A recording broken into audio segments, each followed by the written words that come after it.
Pharma సెక్టర్లో ఉన్న ఒక లెంతీ ప్రాసెస్ ఏంటంటే, ఒక డ్రగ్ మార్కెట్లోకి రావాలంటే ఒక డ్రగ్ దాని యొక్క డిస్కవరీ అండ్ డెవలప్మెంట్ నుంచి దాని యొక్క మార్కెట్ రిలీజింగ్ వరకు పట్టే కాల పరిమాణం 10 నుంచి 15 సంవత్సరాలు. బట్ ఇప్పుడు ఇన్సిలికో మెడిసిన్ అనే ఒక ఏఐ బేస్డ్ ఫార్మా కంపెనీ దీన్ని కంప్లీట్గా చేంజ్ చేస్తూ వచ్చింది.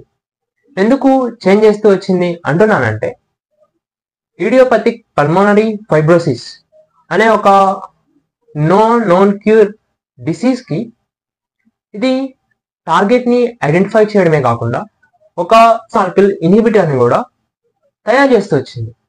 ఇంతవరకు ఆగిపోకుండా క్లినికల్ ట్రయల్స్ phase 1లో కంప్లీట్గా సక్సెస్ఫుల్గా రన్ అవుతూ వచ్చింది. అండ్ phase 2 ట్రయల్స్లో కూడా 99.9% సక్సీడింగ్ రేట్తో ముందుకు వెళ్తుంది. ఇదంతా కేవలం 18 నెలలలోనే కంప్లీట్ అవుతూ వచ్చింది. ఇది ఎందుకు 18 నెలల్లోనే కంప్లీట్ అవుతూ వచ్చిందంటే, వీళ్ళు ఏఐ బేస్డ్ అప్రోచ్ని యూజ్ చేస్తూ వచ్చారు.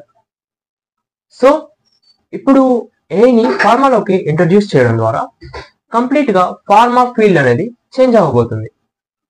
అలాగే ఇంకొక విషయం ఏంటంటే, ఈ ఏఐని ఫార్మా ఫీల్డ్లోకి ఇంట్రడ్యూస్ చేయడం ద్వారా జరిగే మార్పు ఏంటంటే, ఇప్పుడు ఒక డ్రగ్ ఉంది. ఆ డ్రగ్ కోసం ఫర్ ఎగ్జాంపుల్ ఒక 1000 మెంబర్స్ వర్క్ చేస్తూ వస్తున్నారు.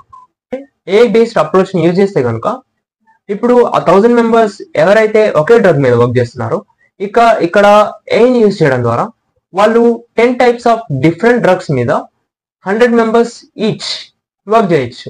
అలా వర్క్ చేయడం ద్వారా ఏవైతే ఇన్క్యూరబుల్ డిసీజెస్ ఉన్నాయో వాటికి మెడిసిన్ని కనిపెట్టడం ఈజీ అవుతుంది. అలాగే దాన్ని మార్కెట్లోకి రిలీజ్ చేయడం కూడా తక్కువ స్పాన్ ఆఫ్ ఇయర్స్లో ప్రాసెస్ అనేది కంప్లీట్ అవుతుంది.